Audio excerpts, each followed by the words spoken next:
Going through my late husband's belongings, I found a note. In the cellar behind the wardrobe, there is a secret room. Open it on the 4th of June, 2026. I moved the wardrobe and went down.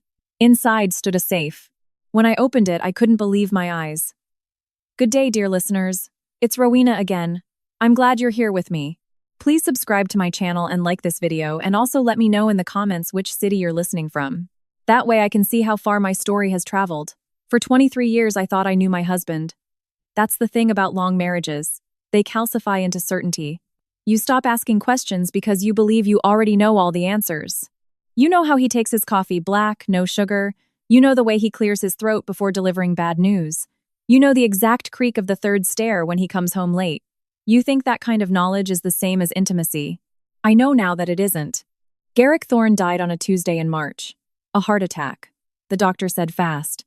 They assured me as if speed was a kindness. He was 56 years old, still lean and sharp-eyed, still capable of filling a doorframe with a presence that made people stop talking. He coached his nephew's youth cricket team on weekends. He made my mother laugh on Boxing Day. He drove a sensible Vauxhall and kept his shoes polished and remembered every birthday in the family with a handwritten card. He was by every visible measure a good man. I believed that completely until I started going through his things. The weeks after the funeral are a blur of baked dishes and condolence cards, of signing documents I barely read and nodding at things people said to me. Our house in Bristol, the one we'd bought when our daughter Bryony was still in nappies, suddenly felt enormous. Every room held an echo. I slept on my side of the bed from habit, leaving his side untouched until the grief counselor gently suggested that wasn't healthy. It was the second week of April when I finally began sorting through Garrick's home office. Bryony had offered to help, but I wanted to do it alone. There is a particular kind of intimacy in going through a dead person's belongings. You are archaeologist and mourner at once, and I wasn't ready to share that with anyone. The first strange thing was the second phone. I found it in a shoebox at the back of the wardrobe shelf wrapped in an old gym sock. It was a pay-as-you-go mobile, a cheap Samsung, the kind teenagers buy when they don't want their parents to know what they're doing. The battery was dead. I stared at it for a long time, turning it over in my hands, telling myself there was a reasonable explanation. Garrick traveled for work. Maybe it was a security precaution. Maybe it was something to do with the business. Garrick had been a partner at a mid-sized commercial real estate investment firm, Thorne Sterling Properties. He'd built it over 15 years with his business partner, a woman named Verity Sterling. I had met Verity perhaps a dozen times over the years at company events, at the occasional dinner. She was polished, efficient, and had always treated me with a particular brand of cool politeness that I'd interpreted as professional distance. She and Garrick had always insisted the partnership was purely business. I plugged the pay-as-you-go mobile into a charger and waited. The second strange thing was the night I found the note. I had been working my way methodically through the cellar, which Garrick had always called his domain. Tools, old files, Christmas decorations, and labeled plastic bins. He was organized in a way that had always impressed me. Everything in its place. The note was tucked inside an envelope taped to the underside of his workbench drawer. Not hidden exactly. It would have been found eventually by anyone cleaning out the space. It was written in Garrick's handwriting, the blocky engineer's print I'd seen on grocery lists and birthday cards for over 2 decades. In the cellar behind the shelf, there was a hidden room. Open it on the 4th of June, 2026. I sat down on the cold concrete floor and read it 3 more times. The 4th of June, 2026. That was 14 months away from when he died. He had written this knowing he would be gone, or at least preparing for that possibility. Why that date? Why not leave a solicitor's number, a key, an explanation? Why the theater of a secret room and a specific calendar date? I felt the first cold finger of something that wasn't grief. The shelf he meant was obvious once I looked. A heavy wooden unit bolted to the far cellar wall, stacked with paint tins and old tools. I moved toward it and pushed. It shifted just slightly on concealed casters. Behind it was a door, plain and hollow core, with a standard keypad lock, glowing faintly red. I stood there in the dim cellar light, the hum of the boiler behind me, the smell of old wood and motor oil around me, and I understood with absolute clarity that I was standing at the edge of something I could not unknow. I went back upstairs. I made myself a cup of tea. I sat at the kitchen table where Garrick and I had eaten 10,000 breakfasts, and I waited for my hands to stop shaking. It was only April. The note said June 4th. I had 14 months' worth of questions and no idea yet how dangerous the answers would be. I didn't open the room that night. I'm not sure I could have, even if I'd known the code. There is a particular kind of fear that doesn't announce itself as fear. It arrives dressed as calm, as practicality, as the simple need to sit quietly and think. That's what came over me as I sat at my kitchen table in the weeks following the discovery of the note. Not panic, not tears, just a cold, careful stillness. The way the air feels before a storm that hasn't decided what it wants to be yet. I started making lists. That has always been how I cope. I am a former secondary school history teacher, and I believe in the discipline of evidence. I got a yellow A4-lined notepad, and I wrote down everything that had struck me as odd about the last 2 years of Garrick's life. Things I had noticed but explained away, because explaining away is what you do when you trust someone completely. The pay-as-you-go mobile, I had charged it and found it wiped clean. Factory reset. Not a single contact or message remaining, but the account linked to the network carrier, which I found through the SIM card serial number and a very patient call center representative, showed monthly charges going back 4 years. 4 years of a phone I never knew existed. The trips. Garrick had traveled frequently for work, quarterly meetings in Manchester, site visits in Leeds and Birmingham, normal enough for a commercial real estate partner. But when I pulled his credit card statements, which I had full access to as his widow, I found hotel charges in cities that didn't match his stated itineraries. Bristol charges on nights he'd claimed to be in Cardiff, a Manchester hotel receipt for 2 people. I recognized the upgrade notation from the line item on a trip where he'd told me the meeting was just a half day. The money. This was where my hands truly began to shake. Garrick had always managed our finances. I had been content to let him. I had a teacher's salary. We lived modestly. Everything seemed fine. But when I sat down with our actual accounts for the first time since his death, something felt wrong. We owned our house outright. Yes, we had a pension account, but Thorne Sterling Properties had been profitable for years, and the distributions that should have flowed to Garrick's share seemed smaller than they should have been, far smaller. I am not a forensic accountant, but I understood enough to know that something had been siphoned, structured, or hidden. And then there was Verity Sterling. I thought about Verity carefully and methodically, the way I used to think about a historical source, looking for what it said, what it omitted, and who benefited from both. Verity had called me once after the funeral, a brief formal condolence. Her brother, Crispin Sterling, who was the firm's retained solicitor, had handled the probate application paperwork and had been helpful and smooth and had gently steered me away from several questions with the polished efficiency of someone who had been trained to do exactly that. At the time, I had interpreted this as competence. Now, I wondered what it was he had been steering me away from. The fear was real. I want to be honest about that.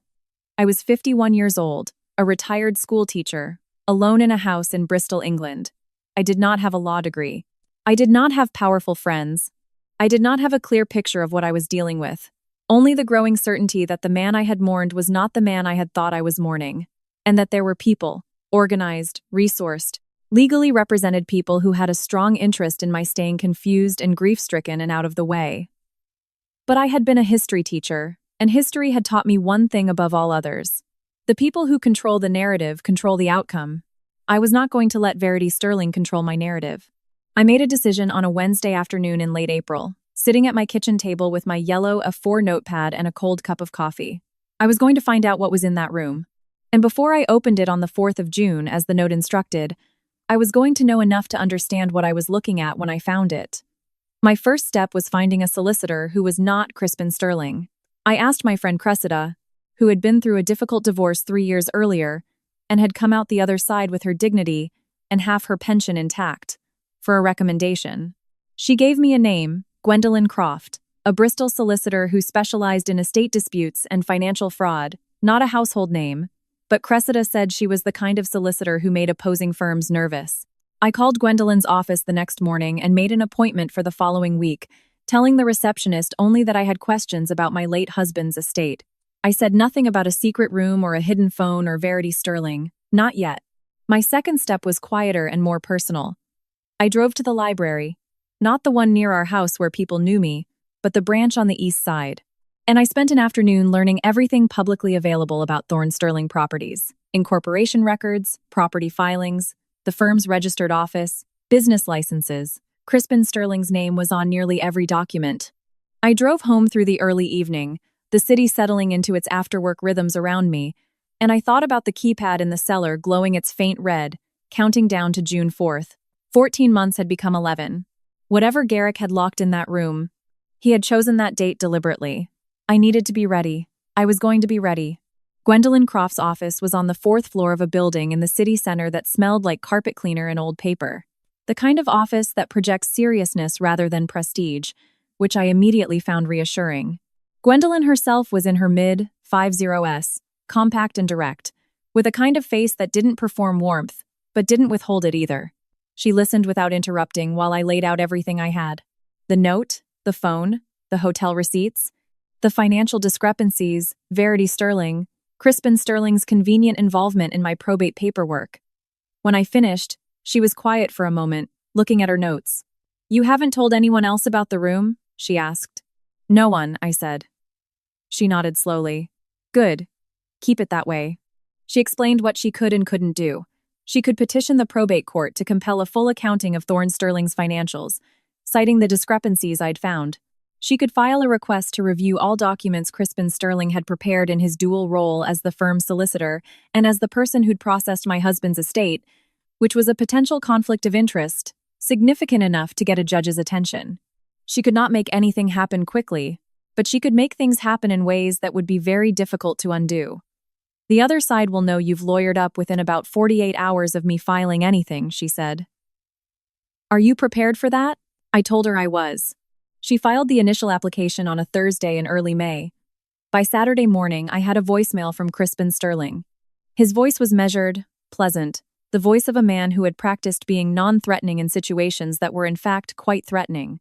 He said he'd heard I had some questions about the estate, and that he'd love to sit down and help clarify anything that was confusing. He said this was completely understandable, given how overwhelming grief could be. The word overwhelming snagged at me like a splinter. He wasn't expressing sympathy, he was offering a diagnosis. I didn't call him back. 2 days later, Verity Sterling called. I let that go to voicemail too, but I listened to it very carefully. Verity expressed condolences again months after the funeral and said she wanted to reconnect and take me to lunch. Her voice had a warmth I'd never heard from her in person. And that warmth, precisely because it was new, told me everything. They knew something was moving. They didn't know what or how much I knew. They were probing. I forwarded both voicemails to Gwendolyn. The first concrete proof arrived not from a solicitor or a court filing, but from a woman named Daphne Hodges. Daphne was a former administrative assistant at Thorne Sterling who had left the firm 18 months before Garrick died. A departure I'd heard about vaguely at the time and thought nothing of. I found her because her name appeared repeatedly in the early incorporation documents as the certifying witness. And when I searched for her online, I found she had started her own small bookkeeping firm. On impulse, I sent her an email through her business website identifying myself as Garrick Thorne's widow and saying only that I was reviewing some old firm documents and wondered if she'd be willing to speak with me. She called me back within 2 hours. She had been waiting, she said, for someone to call. We met at a coffee shop in Clifton on a gray Tuesday afternoon in mid-May. Daphne was around 40, nervous in the specific way of someone who had been carrying a weight for a long time and wasn't sure yet whether setting it down would feel like relief or catastrophe. She told me that for the last 3 years of her employment, she'd been asked by Crispin Sterling, always by Crispin Sterling, to witness documents that she was not allowed to read in full before signing. Documents related to property transfers, asset restructuring, a series of LTDs with names she didn't recognize. She had raised concerns once and been given a raise and told to stop raising concerns. She had quit shortly after. She had not spoken to anyone about this because she had signed an NDA and because Crispin Sterling was the kind of solicitor who made sure you remembered that NDAs had teeth. "But I kept copies," she said, and slid a manila envelope across the coffee shop table. My hands were steady when I took it. I don't know how. Inside were photocopies. Imperfect, some pages slightly tilted, the kind of copies made quickly and carefully, of 18 documents, property transfers, LTD registrations, and one document that made my vision briefly blur. A trust deed dated 4 years ago, transferring a significant portfolio of Garrick's personal real estate holdings into a trust of which the sole beneficiary was Verity Sterling. A trust my husband had signed, a trust I had known nothing about, a trust that had been prepared by Crispin Sterling and never disclosed during the probate process. I sat in that coffee shop in Clifton, Bristol, with the gray May light coming through the windows, and I understood that this was the point of no return. Not the room in the cellar, not the note. This whatever was behind that keypad on June 4th, it existed within this context. My husband had been systematically transferring our shared wealth to his business partner, and his brother-in-law had helped him hide it and was now helping her keep it. I drove home carefully, both hands on the wheel, doing the exact speed limit the entire way. I called Gwendolyn that evening and told her about Daphne and the envelope. There was a pause on the line. "Bring it in tomorrow morning," she said. "First thing." I said I would. And then I sat in my kitchen in my quiet house, and I thought about Garrick, not with grief anymore, with something colder and more clarifying. June 4th arrived on a Thursday. I had not slept well in the days leading up to it. Not from fear exactly, but from the particular restlessness of someone who has been preparing for something for a long time and can finally feel it approaching. Gwendolyn had the documents from Daphne securely copied and filed. She had also retained a forensic accountant named Cedric Palmer, who had spent 3 weeks with the Thorne Sterling financial records we'd obtained through the probate application and had produced a preliminary report that was, in his careful, professional language, indicative of systematic asset concealment over a period of no less than 6 years. I had told no one about the room itself except Gwendolyn, not Bryony, not Cressida, not anyone. Gwendolyn had counseled me to wait, to know what I was looking at before I introduced anyone else to it. I went to the cellar alone at 9 inches the morning. The shelf moved easily on its casters once you knew the trick of it, pushing slightly to the left before pulling forward. The keypad glowed. I had thought a great deal about the code. Garrick was a man of patterns. He liked anniversaries, significant dates. I tried our wedding date first. Nothing. I tried Bryony's birthday. Nothing. Then I tried the date Garrick and I had first met, the 11th of October 1998, and the lock clicked open. The room was perhaps 10 feet by 12. Garrick had built it himself. I could tell the workmanship was careful and personal, like everything he did with his hands. Along one wall were metal shelves holding a row of concertina files, each one labeled in his handwriting. In the center of the room sat a medium-sized floor safe, the kind you bolt to concrete, with a combination dial. Beside the safe, on a small wooden table, was a sealed envelope with my name on it. I sat down on the floor because my legs weren't entirely reliable at that moment, and I opened the envelope. The letter was 4 pages long, and I will not reproduce all of it here. What I will say is this. Garrick knew he was sick before he told me. He had been diagnosed with an early cardiac condition 18 months before he died, and the diagnosis had apparently produced in him something I had not known him capable of, a reckoning. The letter was his attempt, inadequate, and too late, and structured around his own comfort rather than mine, to explain what he had done, and to give me the means to undo it. The safe combination was our daughter's middle name, Rose, translated into its numerical keypad equivalent. Inside the safe were the original signed copies of every fraudulent document Daphne had given me photocopies of, plus more. There were also 2 USB sticks containing digital records, email correspondence, and most critically, recordings. Garrick had recorded conversations with Verity and Crispin over the final 18 months of his life. There was a handwritten ledger detailing 6 years of underreported partnership distributions and diverted assets. And there was a second envelope containing a document Garrick had drafted by an independent solicitor, one I had never met, that detailed his account of the conspiracy and named both Verity and Crispin Sterling as co-conspirators in a scheme to defraud his estate. The total value of concealed and diverted assets, as Garrick himself estimated it in the ledger, was approximately £2.3 million. I photographed everything with my phone before I touched anything. Then I called Gwendolyn. She arrived within the hour with a commissioner for oaths and a document box. We worked and said little. She was professional in the way of someone who had seen versions of this before, but was still capable of being affected by it.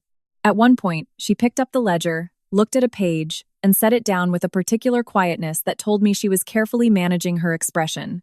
What I had not anticipated was that someone had been watching the house. I know this now from the timeline. Crispin Sterling had retained a private investigator. This came out later, who had noted the arrival of Gwendolyn's car and photographed it. By early afternoon, Crispin had called Gwendolyn's office. Gwendolyn called me from her car while I was still in my kitchen. "He's escalating," she said. "He just told my associate that if you attempt to introduce any documents obtained from the deceased's private property without going through proper estate channels, He'll file an emergency injunction to have the room sealed and all contents held in trust pending review. He's claiming the room may contain assets that are rightfully part of the Thorne-Sterling partnership estate. The audacity of it was briefly breathtaking. Can he do that? He can file the application. The question is whether a judge grants it, and I can make sure that doesn't happen quickly. But Rowena, they know you've been in the room. You need to be prepared. That evening, Verity Sterling came to my house. She didn't call ahead. She knocked, and when I opened the door, she stood on my porch in a gray wool blazer, her expression arranged into something that was trying to be concern. Crispin was in the car at the curb, not even pretending to be invisible. "Rowena," she said, "I think we need to talk about Garrick. I think you need to leave my property," I said. Something shifted in her eyes. The warmth didn't drop so much as pause like a server briefly going offline. "I understand you're upset," she said, "and I want you to know that nothing in that room should be interpreted without context." "Verity," I kept my voice even. "I have a solicitor. Any communication you want to have goes through her. Good night." I closed the door. I stood in my hallway and listened to the sound of her heels on my porch stairs, the car door, the engine starting, the sound of them driving away. My hands were shaking again, but this time I recognized the feeling clearly. It wasn't fear. It was adrenaline, which is a different thing. It burns, but it burns forward. I called Gwendolyn and gave her a full account. She filed a protective injunction application the next morning. After that, I allowed myself 3 days. I drove to my sister Emmeline's house in Bath, took long walks along the river, ate food I didn't cook myself, and let Emmeline's rescue dog sleep at the foot of my bed. I said nothing specific about what was happening, only that I was dealing with something complicated and I needed a few days of normality. The world hadn't ended. The documents were safe. Gwendolyn knew what she was doing. I drove home on a Sunday afternoon, and I felt for the first time since Garrick died entirely clear. The offer came through Crispin Sterling's office on a Monday morning, 12 days after June 4th. Gwendolyn forwarded it to me with a single line. "Read this carefully before you react." The letter was dressed in legal language, but its meaning was straightforward. Verity Sterling, acting in her capacity as surviving partner of Thorne-Sterling Properties, was prepared to offer me a settlement of £400,000 in exchange for my agreement not to pursue any claim against the firm, not to introduce the contents of the cellar room as evidence in any legal proceeding, and to sign a non-disclosure agreement covering all aspects of my late husband's business affairs. The letter framed this as a gesture of generosity toward a grieving widow. It noted that litigation would be protracted, costly, and emotionally taxing. I read it twice.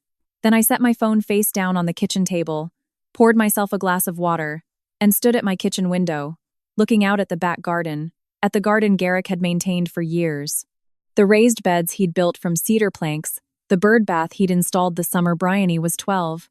I had, since his death, kept the garden going without fully deciding to. Some habits simply continue. £400,000 was not nothing. It was, for a retired schoolteacher with a paid-off house, a significant sum. They knew that. The offer was calibrated, large enough to feel like relief, small enough to be a fraction of what they'd taken. It was designed to look like mercy while functioning as a buyout of my silence, and my claim on approximately £2.3 million. I called Gwendolyn and told her to decline. "You sure?" she asked. Not to second-guess me, I understood. She needed my voice saying the word completely. "I am," I said. Gwendolyn sent back a formal rejection the same afternoon. Within 2 hours, the tone from Crispin's office shifted. He sent a follow-up letter, again through Gwendolyn, noting that the offer was time-limited and that should it expire, the Sterling family would be compelled to vigorously defend all aspects of the partnership arrangement, including questioning the provenance and admissibility of the cellar materials, threatening to challenge the evidence. Of course, what struck me in those days was how quiet I felt. I had expected fear, the escalating kind. The kind that wakes you at 3 inches the morning with a pounding heart. Instead, I found myself moving through my days with a steadiness that surprised me. I made my coffee. I called the forensic accountant. I reviewed documents Gwendolyn sent me. I walked 2 miles every morning through the neighborhood, past other people's ordinary houses, and I thought very clearly about what I was doing and why. They were watching. I knew that. The private investigator was presumably still around, noting who came to my house and when. I didn't try to hide anything. I lived normally, visibly, going about my days in a way that made clear I was not frightened into inaction.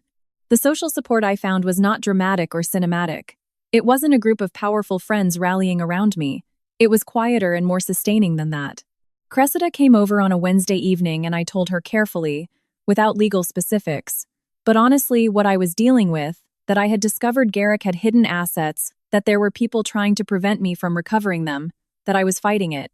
She listened without filling the silence with reassurance, which was exactly what I needed. And then she said, "You were the most organized person in our school for 15 years.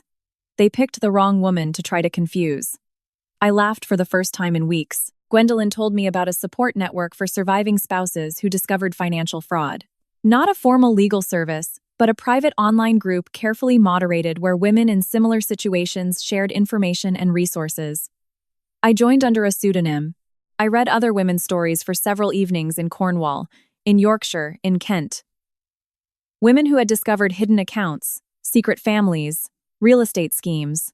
Some had prevailed, some were still fighting. All of them had found the same thing I was finding. That the loneliness of being deceived by someone you loved was its own particular grief, distinct from the grief of losing them, and that naming it helped. I also called Bryony. This was the conversation I had most dreaded, and I had been postponing it. Bryony was 27 and lived in Edinburgh. Pragmatic, clear-eyed, and closer to her father than she would ever have admitted. She deserved to know, and she deserved to hear it from me. I told her over the phone on a Sunday evening, methodically and without editorializing, the hidden assets, Verity Sterling, the room, what the documents showed. There was a very long silence when I finished. "How long have you known?" she asked. "Since April," I said. Another silence.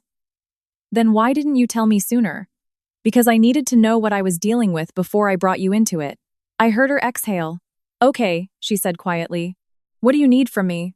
"Nothing yet," I said. "I just needed you to know." She flew home the following weekend. She didn't say much about her father, not directly, but she sat with me at the kitchen table while I went through files, and when I looked up, she met my eyes with an expression I recognized. It was the face I'd seen on her since she was a child when she decided something. Resolved, unapologetic. Whatever Verity and Crispin Sterling thought they were dealing with, they had not accounted for the full picture. They came on a Saturday in early July, and they came together. I saw Crispin's car from the upstairs window before they knocked. A silver BMW parked carefully at the curb, not rushing. Calculated arrival time. Late morning, when people are domestic and off guard. Bryony had gone to get coffee and wouldn't be back for 20 minutes. The timing felt noted, which meant they had been watching. I went downstairs and opened the door before they could knock a second time. Verity was dressed casually. A departure from her usual professional armor, clearly intentional, linen trousers, a soft blue blouse. She was carrying a tin of biscuits. Crispin stood slightly behind her in chinos and a collared shirt, his expression set to reasonable older brother. They looked like neighbors stopping by. "Rowena," Verity said. Her voice was warm in that new calculated way. "We wanted to come by personally without solicitors." She held up the biscuit tin with a small apologetic smile. "I know things have gotten complicated and I feel terrible about that. I really do." I looked at the biscuit tin. I looked at Crispin. I stepped back slightly from the door. Not enough to invite them in. "I've asked that all communication go through my solicitor," I said. "I know," Verity said. "And I respect that." "I do, but Rowena, this is between us." There it was. Garrick would have wanted. The invocation of my dead husband's wishes used as a lever. I had been a secondary school teacher for 22 years. I had seen 7-year-olds deploy more sophisticated manipulation. But Verity delivered it with enough genuine feeling that I could see how, in an earlier state, grief-raw, confused, overwhelmed, it might have worked. "Can we just come in for 10 minutes? Crispin said. "Not as adversaries, as people who all loved Garrick."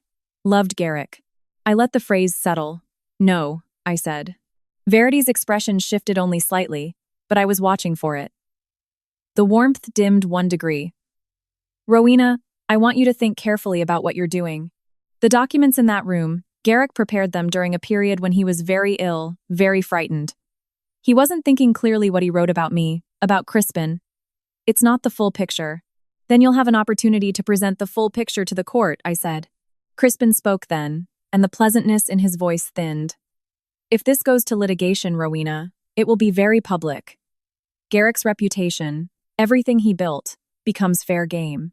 Do you want Bryony reading about her father in the newspaper? Because that's what's coming if you keep pushing. There it was, too. Bryony.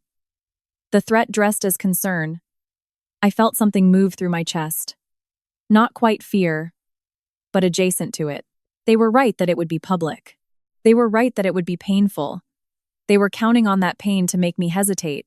Crispin, I said, threatening to destroy Garrick's reputation in court in order to protect assets that were fraudulently transferred, is the kind of strategy that tends to look very bad in front of a judge. I'd encourage you to discuss that approach with your own solicitor. A silence. Crispin's jaw tightened. Verity looked at him briefly. A quick exchange. The kind between people who have rehearsed a conversation and just watched it go off script. "You're making a mistake," Verity said, and the warmth was entirely gone now. The cool politeness I had known from years of company dinners was back, stripped of its pretense.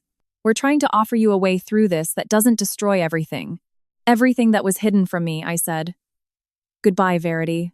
I closed the door. I stood in my hallway with my back to it and my hand still on the doorknob, and I listened to their voices on the porch, low, quick, tight, with something that wasn't quite anger, but was heading there. Then the footsteps, the car doors, the engine.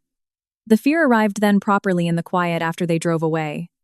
It sat in my stomach like cold water, and I let it.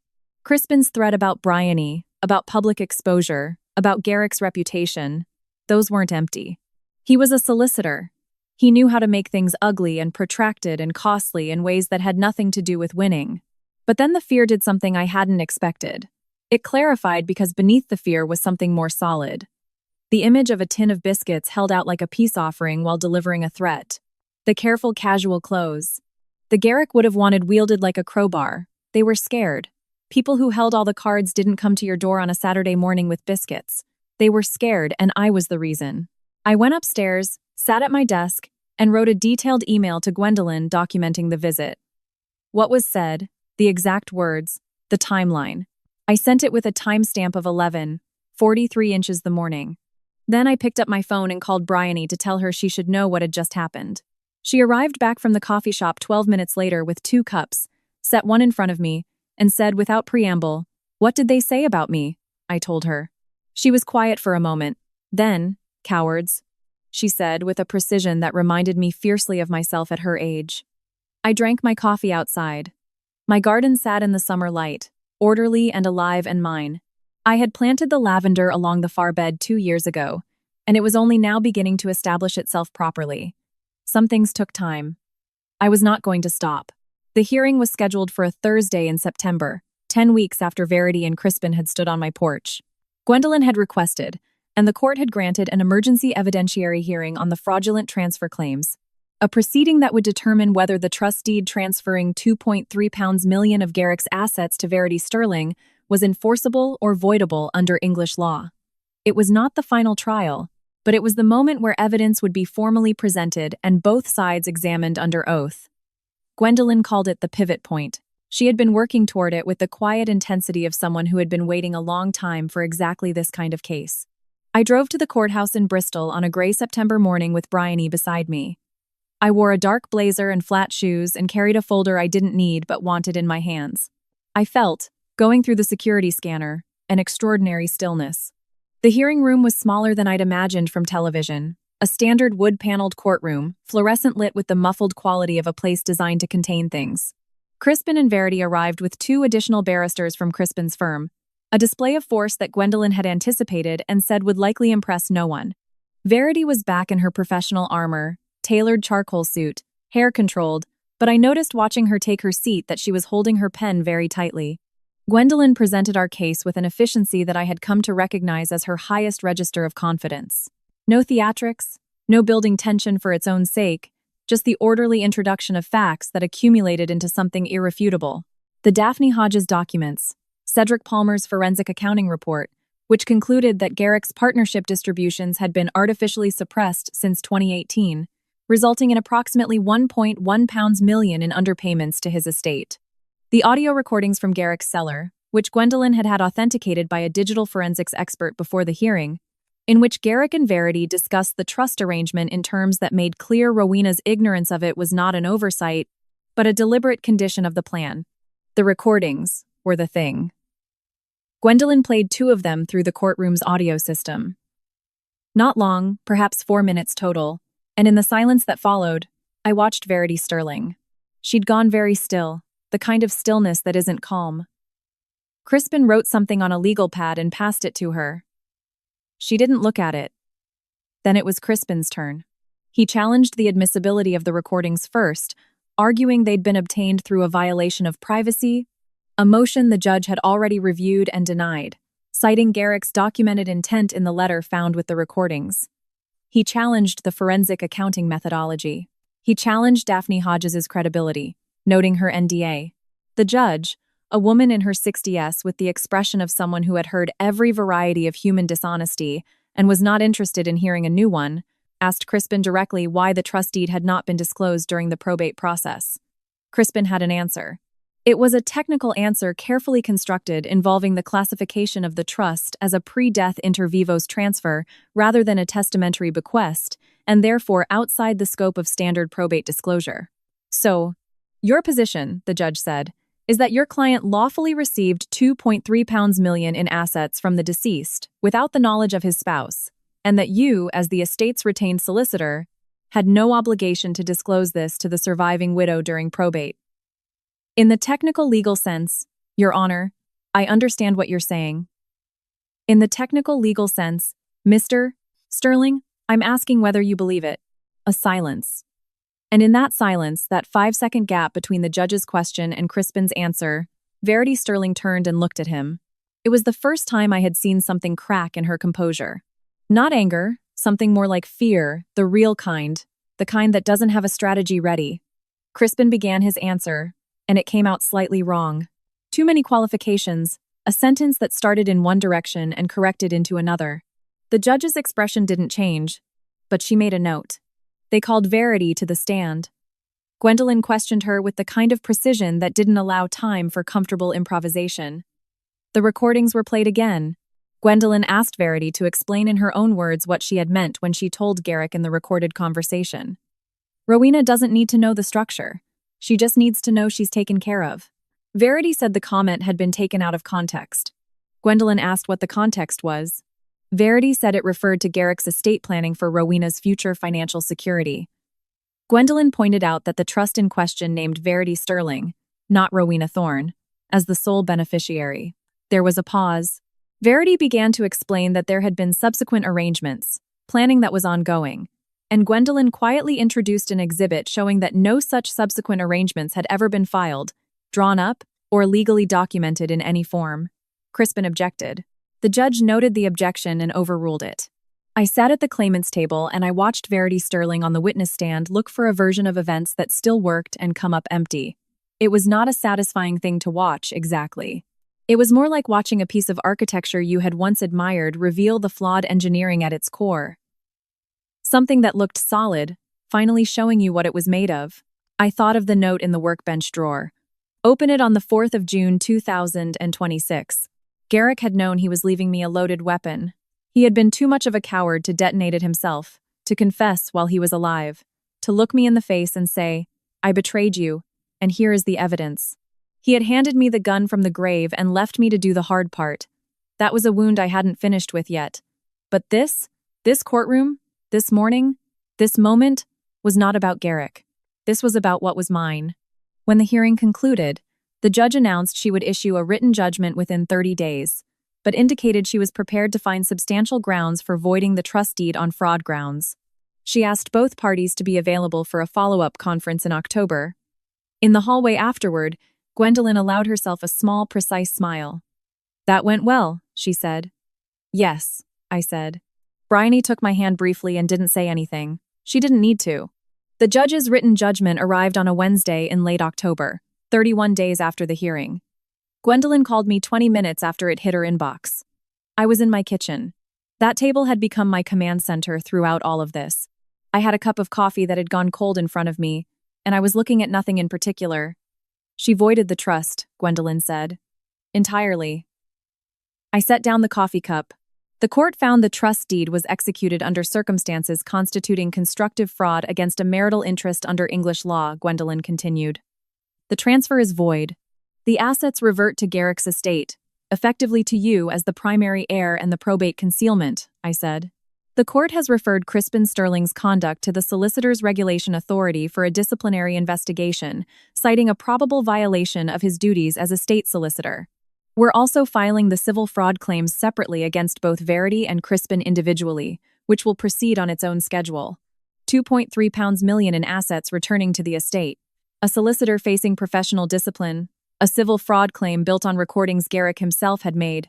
Documents Daphne Hodges had kept for years against the day someone came asking, and a forensic accounting report so thorough that the other side's own expert had failed to materially challenge it. I had not sought a dramatic ending. I had sought a true one. The civil claim settled 8 months later before trial. Their solicitor, not Crispin, who had been forced to withdraw due to his own involvement, and was by that point managing his SRA investigation, contacted Gwendolyn with a proposal. It was, Gwendolyn told me, the offer of people who had done the maths and understood they were going to lose. The final settlement figure in addition to the estate recovery was £680,000 representing suppressed partnership distributions, legal fees, and interest. I signed the agreement on a Tuesday morning at a neutral location. Verity Sterling was not in the room. Her solicitor signed on her behalf. Crispin Sterling was struck off the roll of solicitors 8 months after that. Multiple violations, failure to disclose a conflict of interest, breach of fiduciary duty, conduct involving dishonesty, and misrepresentation. The decision was posted publicly on the SRA's website. Gwendolyn sent me the link without comment. I read it once and didn't read it again. Verity Sterling attempted to maintain the real estate firm after the settlement, but without the voided assets and with the reputational damage of being publicly identified as the beneficiary of a fraudulent trust, the business contracted rapidly. She sold her Bristol flat and moved out of the county within a year. I didn't track where she went. I had no interest in Verity Sterling's future. I had spent enough of my life in proximity to her past. Gwendolyn had been extraordinary. I told her so at our final meeting, plainly looking at her directly. She accepted it without deflection or excessive modesty. Cases like this should go the way this one went, she said. They don't always. I drove home through a November Bristol afternoon, thinking about the A4-lined notepad I'd started on the kitchen table 18 months earlier. The list of things that hadn't seemed right. The discipline of a woman who had spent 22 years teaching young people to look at evidence, ask hard questions, and follow them wherever they led. I had done that in the middle of grief, in the middle of betrayal, under threat from 2 people with more legal resources than me. It had come out this way. The safe in the cellar sat empty. I had already decided to have the room dismantled. Garrick had built it. I was glad he had, and I wanted it gone. Some things serve their purpose completely and leave. My new life did not begin with a dramatic gesture. It began gradually and without announcement, the way most real things do. I sold the Bristol house in the spring. I gave myself the full winter to decide, and by February I knew. The house had been the site of a marriage I now understood differently, and I wanted a place that was mine in the way a beginning is yours, without the weight of all those years inside the walls. I bought a smaller house 3 miles away, good kitchen, south-facing garden, enough space for Bryony when she visited. I turned the cellar into a writing room because in the year of my legal case, I had started keeping a journal and found I hadn't stopped. I took a part-time consulting position helping a charity navigate estate fraud cases, useful work, which I have always found better than glamorous work. Cressida came to my housewarming with champagne and said, "You know what's remarkable? You don't seem angry." "I'm not," I said. And it was true. I had done my grieving for Garrick, for the marriage I'd thought I had. For the years, he had quietly built a separate life. Grief reorganizes itself eventually from something that arrests you into something you carry. Bryony and I were closer than before any of this. She showed up when it mattered. We talked twice a week now.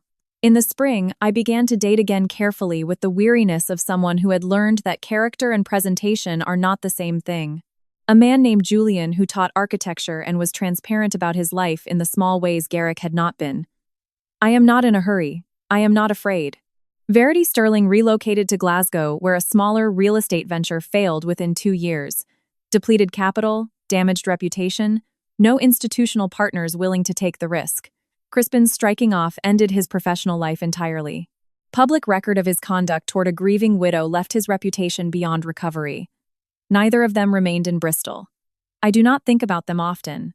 Daphne Hodges had her NDA declared unenforceable and received formal recognition from the Solicitors Regulation Authority. I sent her flowers once, She sent back a note. I'm glad you knocked, so am I. The lavender I transplanted from the old house took hold in my new garden and bloomed the following summer. Dense, fragrant, the kind of established thing that only gets better with time. I was established.